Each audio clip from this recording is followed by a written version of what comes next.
آپ سب کے سامنے یہ جو میں آپ سے بات چیت کر رہا ہوں کہ جو پوسٹ مارٹم رپورٹ کے اندر جو چیزیں آئی ہیں، ڈاکٹر صاحبہ کا یہ شعبہ ہے، تو یہ پوسٹ مارٹم رپورٹ سے پہلے تو آپ کو یہ بتائیں کہ ایک کارکن اسپیشل چائلڈ جو کہ کسی میرے خیال میں اس نے زندگی میں کسی کو نقصان نہیں پہنچایا، اس کی ویڈیوز چل رہی ہیں سوشل میڈیا کے اوپر، اس سے جو کیا گیا، پہلے میں یہ چاہتا ہوں کہ ڈاکٹر صاحبہ آپ کو پوسٹ مارٹم رپورٹ سے بتائیں کہ اسے ہوا کیا.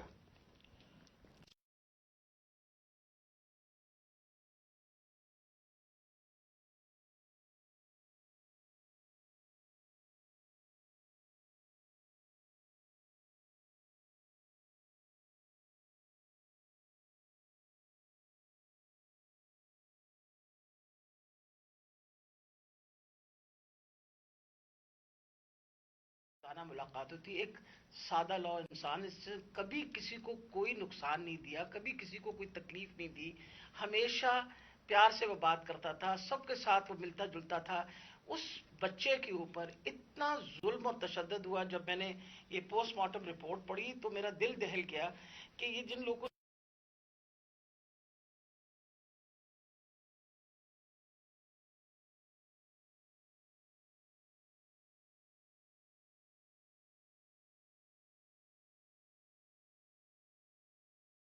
ایک انسان کو 26 انجریز، 26 تشدد کے نشانات تھے اس کے جسم کے اوپر.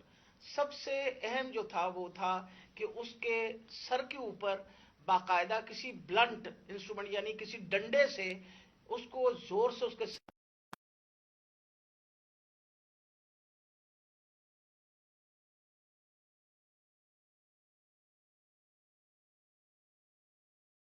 ساتھ اس کے جو جسم کے اوپر انہوں نے تشدد کیا، خاص طور پہ پیٹ کے ایریا میں. تو اس کی وجہ سے اس کی تلی اور اس کا جو جگر تھا وہ بھی پھٹ گیا اور اس کی وجہ سے انٹرنل ہیمریج شروع ہو گئی.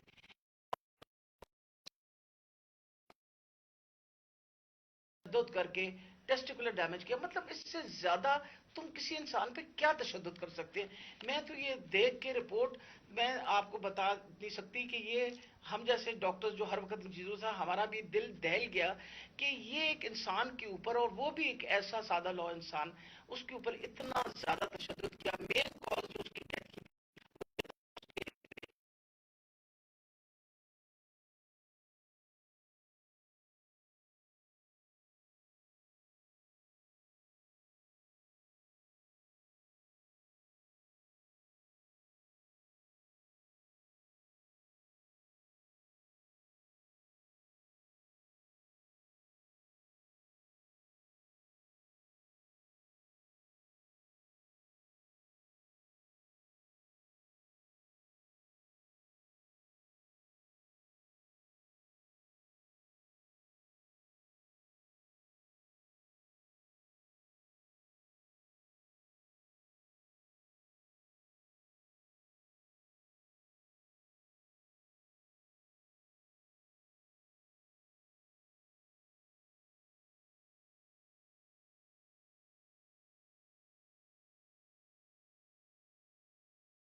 کیونکہ جب وہ ظلم کا مقابلہ نہیں کرتا تو حضرت علی کا قول ہے کہ کفر کا نظام چل جائے گا، ظلم کا نظام نہیں چل سکتا.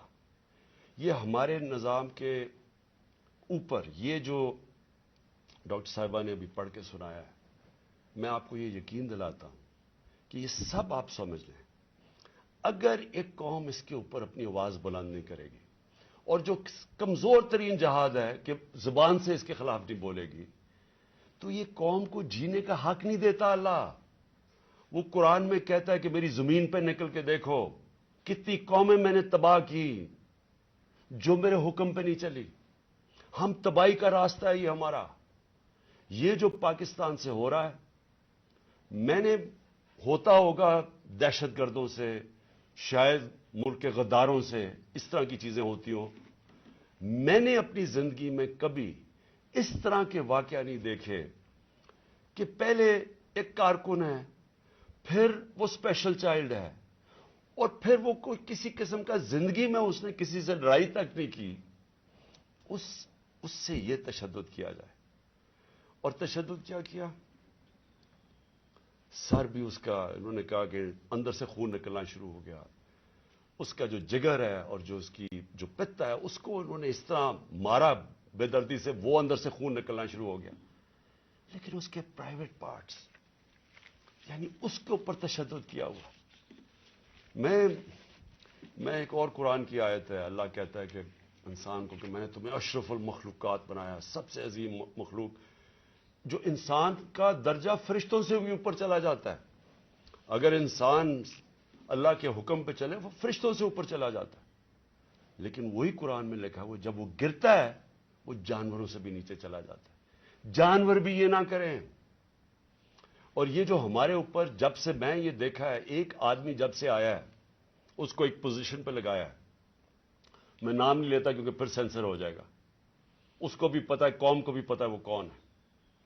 جو اس نے ظلم کرنا شروع کیا سیاسی کارکنوں پہ، ایکسپرٹیز تھی اس کی کاؤنٹر ٹیررزم، دہشت گردوں سے کچھ کرتا تھا. لیکن میں سوچتا ہوں کہ وہ دہشت گردوں سے بھی یہ جو کرتا ہوگا یا جن کے اوپر شک ہوگا کرتا ہوگا، تو وہ کتنی نفرت پھیلی ہوگی ان علاقوں کے اندر.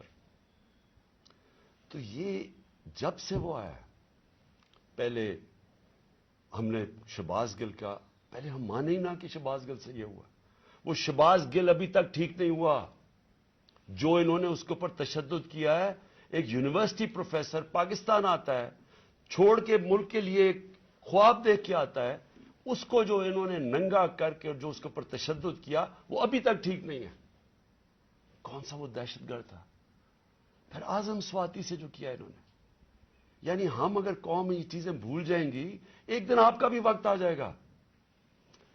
ایک سینیٹر 75 سال کا آدمی، اس کو صرف ایک ٹویٹ کرنے پہ اوپر کے باجوہ صاحب شکریہ این آر او 2 کا، کون سے دنیا کے ملک کے اندر یہ جرم ہے کہ شکریہ باجوہ صاحب این آر او 2 کا؟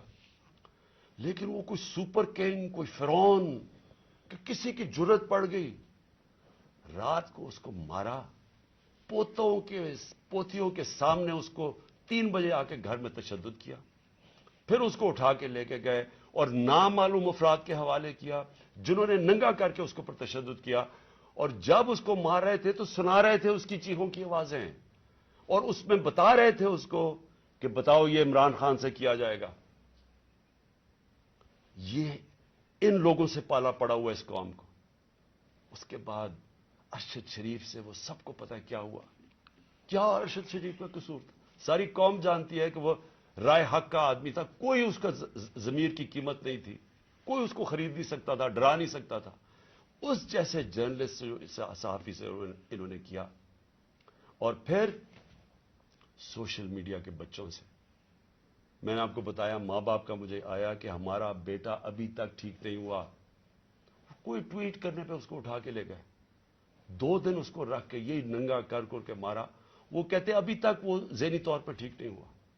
کتنے سوشل میڈیا کے بچوں نے مجھے یہ بتایا کہ انہوں نے ٹویٹس کو پر اٹھا کے لے گئے ان کو. دہشت کہ کیسے کسی طرح ہم ان کو بھیڑ بکریوں کی طرح بنا دیں، خوف اتنا پھیلا دیں کہ ان کو غلام بنا دیں. اور پھر صحافیوں کے اوپر ان کو ذلیل کرنا، ان کو یعنی عمران ریاض کو پکڑ کے اس کو جیل میں 4 چھوٹے سے کمرے میں بند کر دیا، گندے سے کمرے میں. اس کو سمیع ابراہیم جیسے صحافی کو اس کو جا کے ذلیل کرنے کو، ایاز امیر دانشور اس سے جو کیا ہے. جمیل فاروقی کو اٹھا کے وہ بتا رہا ہے ننگا کر کے، اس کو ننگا کرنے کا شوق ہے. سائیکوپیتھ ہے، میں آپ کو بتا رہا ہوں، نارمل آدمی اس طرح نہیں کرتے. یہ کوئی پرابلم ہے، کوئی ذہن کے اندر ذہنی مریض ہے. جو اس طرح کا تشدد کر سکتا. اور یہ جو ہوا ہے, اب یہ ذرا کہانی سنیں, تھا کیا. الیکشن اناؤنس ہے 30 اپریل کو. میں بار بار کہہ رہا ہوں کہ جب الیکشن اناؤنس ہو گیا تو ایک پارٹی نے اپنی لانچ کرنی تھی کیمپین. آگے دن تھوڑے سے ہیں, روٹ اپروو ہوتا ہے, ڈاکٹر صاحبوں کو پتا ہے, ان کسے طے ہوتا ہے, اچھا اس روٹ پہ جانا ہے. ان کو کہتے ہیں جی تھوڑا سا آپ کو دہشت گردی کا خطرہ ہے, آپ کو دھیان رکھنا پڑے گا, تو دھیان رکھیں. ہمارے ادھر سے روٹ اپروو ہوتی ہے کہ یہ روٹ ہے, آپ کو فکر نہ کریں, اس روٹ پہ آپ نکل جائیں. سب کچھ طے ہو گیا, لوگوں کو بلا لیا, ریلیز آ رہی ہیں, جناب ہم نے اپنی لانچ کرنی ہے کیمپین. ایک دم صبح نہ پتا نہ کچھ ہوا, ایک دم پولیس پہنچ گئی, ناکے لگ گئے. پھر یہ نہیں انہوں نے کیا, ڈاکٹر صاحب یہ گواہ ہیں, یہ تو اپنی طرف سے آ رہے تھے ایک ریلی لے کے, آگے ناکا نہ انہوں نے, انہوں چپ کر کے کھڑے ہیں وہاں, ان کے اوپر واٹر کینن شروع ہو گئی, پھر آگے گاڑیاں توڑنی شروع ہو گئے, ان کے اوپر چارج کر دیا, لوگوں کو مارنا پیٹنا شروع کر دیا. ساری ویڈیوز ہیں, گاڑیاں توڑ رہے ہیں آ کے. اور پورا پلان بنا ہوا تھا کہ اس دن انہوں نے اور لاشیں گرانی تھی. ہماری یہ آرڈر کر رہے ہیں ان کے لوگ کہ مارو ان کو یہ کرو, لاشیں گراؤ, کوئی فکر نہیں پڑتا, کیونکہ پلان کچھ اور تھا. پلان یہ تھا کہ الیکشن سے نکلنا, اور دوسرا عمران خان کے اوپر یہ ڈالنا, یہ اور یہ ڈال دیا بیچارے. ضلع شاہ کا کیس 302 میرے اوپر قتل کا کیس ڈال دیا کہ میں نے اس کو قتل کیا. یعنی اگر ان بیوقوفوں میں عقل ہو, ایک تو عقل کی بڑی کمی ہے اس وقت, پتہ نہیں کون ان کو ایڈوائز کر رہا ہے. آپ مارتے ہیں, ساری قوم دیکھ رہی ہو, پھر میں اپنے اس اور قتل کسے کروں گا, ضلع شاہ کو. یعنی جس طرح میں نے بڑے زندگی میں قتل کیے ہیں, اور جس طرح 26 سال میں ہم نے بڑے کئی لوگوں کو قتل کروایا, ساری ہماری پرامن رہی ہیں. اور ڈاکٹر صاحب گواہ ہیں, ان کی گاڑی پھر توڑی گئی, وہاں بیٹھے ہوئے ان کے اوپر اٹیک کر دیا. تو ان کا پلان تھا ایک لوگوں کو مارنا, الیکشن سے نکلنا, تصادم کرنا, اور دوسرا اس دن پورا پلان بنا تو اٹھا کے مجھے بلوچستان لے کے جانا تھا. یہ پلان تھا. اب میں اپنی قوم کے سامنے 2-3 چیزیں رکھنا چاہتا ہوں. دیکھیں, اس وقت بدترین قسم کا مارشل لا سے بھی بری سختی آئی ہوئی ہے, ہمارے اوپر تو آئی ہوئی ہے. وہ دوسرے جو مرضی کرتے پھریں, پولیس اسکورٹ ان کے ٹیکس پیئر کے پیسے پہ وہ اپنی کیمپین کر رہی ہے, کوئی پوچھنے والا نہیں ہے, بلکہ پوری مدد کی جا رہی ہے. وہ اور بات ہے کہ لوگ نہیں آ رہے, لیکن ان کی پوری مدد. اور یہاں الیکشن شیڈیول کے بعد بھی کیمپین کے اوپر پابندیاں, ہمارے لوگوں کے اوپر کیسز, کتنے لوگ ابھی جیل میں ہیں, کتنے لوگوں کے, میرے اوپر اب 80 تقریباً کیس ہو گئے ہیں. کوشش ہے کہ کسی طرح ہم کیمپین سے نکل جائیں, اور ساری کوشش یہ ہے کہ اتنا خوف پھیلا دیا جائے کہ کسی طرح ان چوروں کو پھر سے جتا دیا جائے. میرا سوال اب یہ ہے, شعیب شیخ کو پکڑ لیا کل, اس کا کیا قصور تھا؟ بول کا کیا قصور ہے؟ قصور یہ ہے کہ وہ ہمیں کوریج دیتا ہے. قصور یہ ہے کہ وہ جو کنٹرول چینلز ان کے ہاتھ میں ہیں, جن کو پیسہ بھی چل رہا ہے اور جن کو کنٹرول کیا ہوا ہے, ان میں سے بلیک آؤٹ ہو گیا. تو جو 1-2 چینلز ہمیں دکھاتی ہیں, 3-4 چینلز, ان کو تو کسی طرح بند کیا جائے. اس کا قصور یہ تھا, اور میں اس کو آج خراج تحسین پیش کرتا ہوں. اس نے مجھے بتایا کتنے کیسز اس کے اوپر کر رہے ہیں, کتنا پریشر ڈال رہے ہیں کہ کسی طرح عمران خان کی کوریج ختم کرو, اور اس کو کل پکڑ کے جیل میں ڈال دیا. ARY کو کل بند کر دیا. بند کس چیز کے اوپر کرا, ابھی تک یہ بھی نہیں ہمیں پتا بند کس پہ کیا ہے. بس عمران خان کی کوریج نہیں دے رہی. پیمرا کا کل ان کو عدالت نے کہا کہ پیمرا کو کہ میرے اوپر سے بین اٹھاؤ. کل ٹیلی فون کر کے لائیو تقریر انہوں نے کرنے نہیں دی. اور یہ الیکشن کا چند مہینے, ہفتے رہ گئے ہیں. الیکشن کے مہینے میں ان کو ٹیلی فون کر کے میری تقریر نہیں کرنے دی. اب یہ کون اتنا طاقتور ہے کہ ہائی کورٹ کے فیصلے کے باوجود وہ حکم کرتا ہے کہ جناب عمران خان کو نہیں دکھانا, اور وہ نہیں دکھاتے؟ کون اتنا طاقتور؟ پھر ایک اور ڈرامہ ہو رہا ہے. ضلع شاہ کے باپ کو پہنچ گئے ہیں سارے, یہ پولیس پہنچ گئی اس کے گھر, پتہ نہیں اسے کیا ہو رہا ہے. زور یہ لگایا جا رہا ہے کہ کسی طرح کیس پیچھے ہٹے. جب سب کو ضلع شاہ کے والد نے بتایا کہ کل کیا ہوا ہے, آئی وٹنسز ہے, انہوں نے دیکھا اس کو اس پولیس وین کے اندر,